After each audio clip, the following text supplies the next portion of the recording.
warahmatullahi wabarakatuh. Hai, perkenalkan saya Zianti Putri Setiagandhi, mahasiswi semester 5 program studi Tadris Fisika. Hari ini saya akan melakukan observasi ke salah satu sekolah yang ada di Kabupaten Karawang, yaitu SMK Lentera Bangsa 2.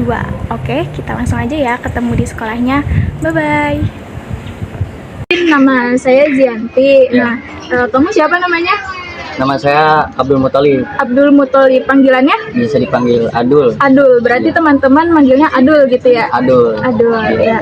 Nah, di sini aku mau nanya mengenai kesulitan-kesulitan belajar Adul selama sekolah di sini, boleh? Boleh. Boleh. Nah, jadi selama Adul sekolah di sini, sebelumnya Adul kelas berapa?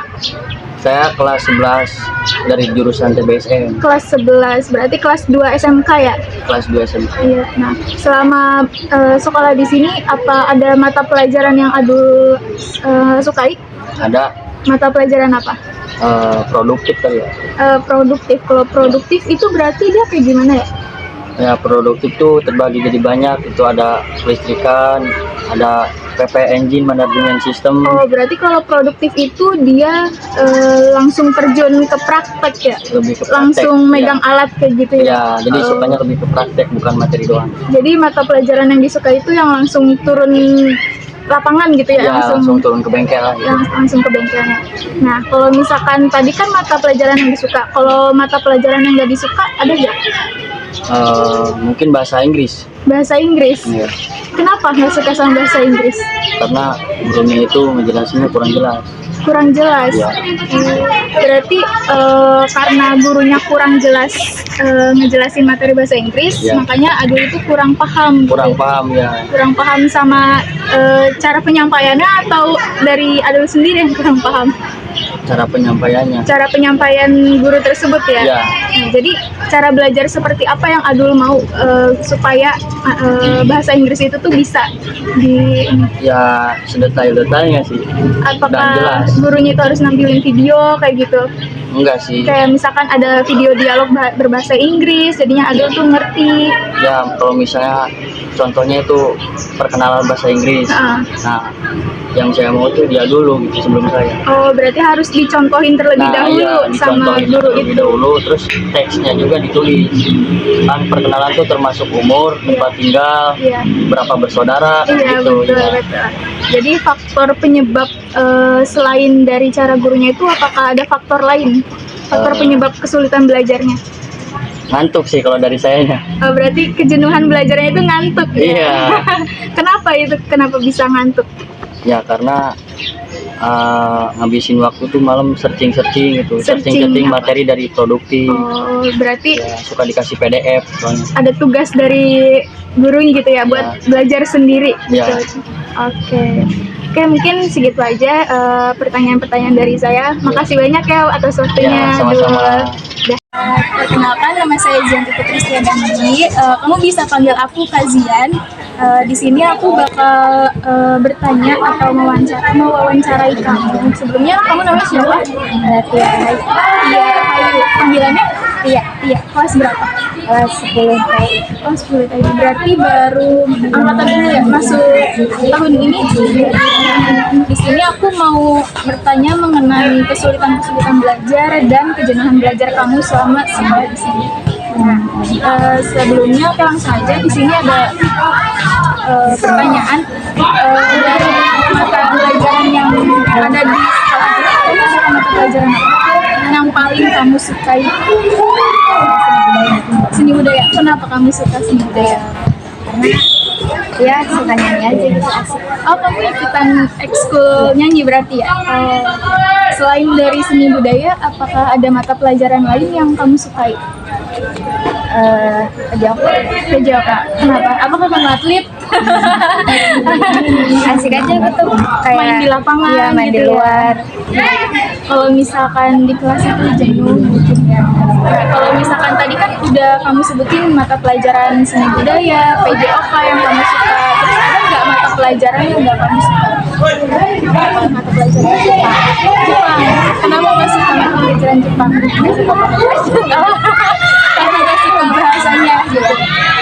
Jadi faktor yang jadi kesulitan kamu belajar bahasa Jepang itu selain dari bahasanya, apalagi ada lagi tulisannya, kayak misalkan ada hiragana, katakana, kayak gitu ya. Oke, mungkin itu aja wawancara dari saya. Makasih sebelumnya ya. Iya, makasih. Kenalin, nama saya Jen Kristiaganti. Kamu bisa panggil aku Razian.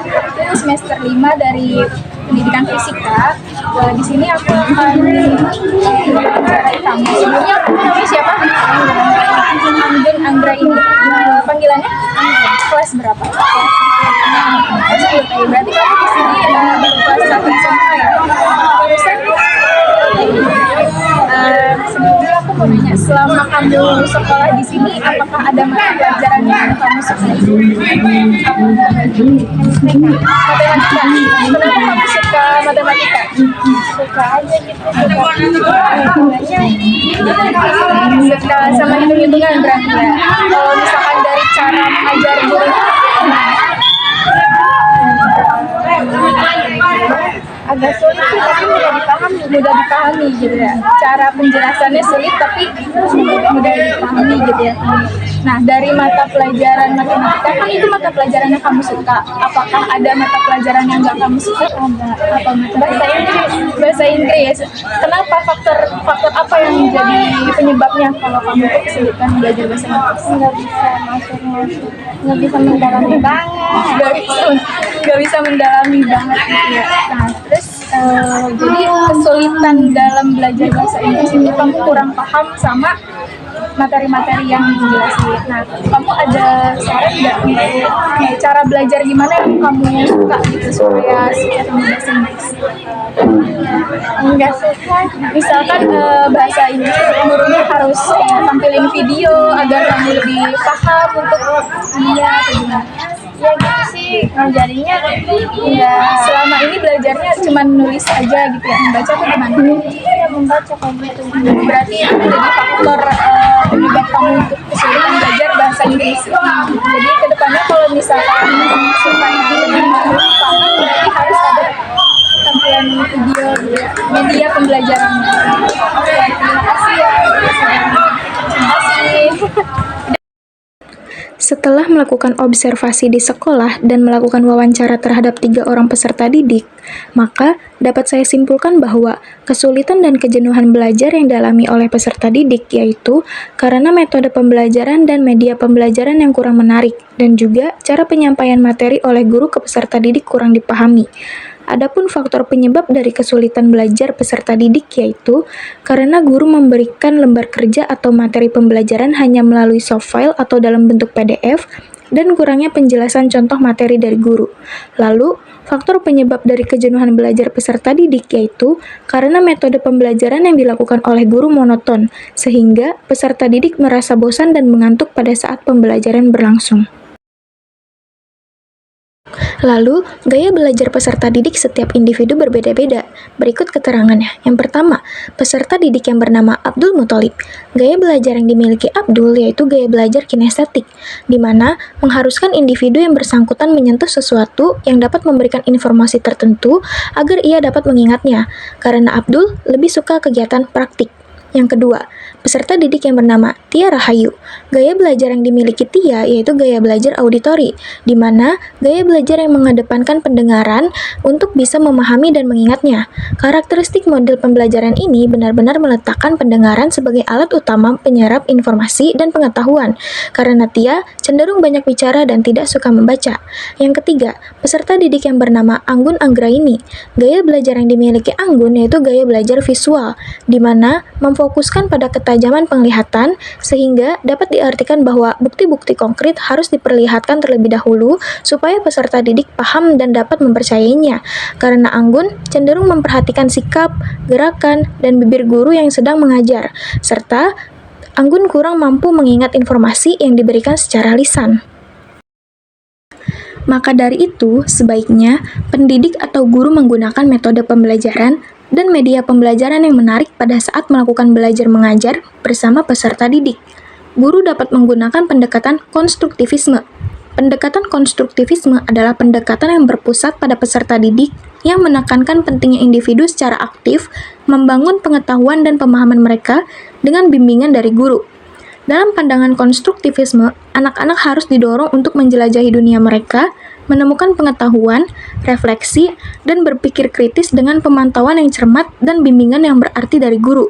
Lalu, guru melakukan ice breaking di saat awal mulai pembelajaran atau di pertengahan pembelajaran untuk mengembalikan semangat dan fokus peserta didik sebelum dan saat melakukan pembelajaran. Sekian hasil dari observasi yang telah saya lakukan. Kurang lebihnya mohon maaf. Wabillahi taufiq wal hidayah. Wassalamualaikum warahmatullahi wabarakatuh.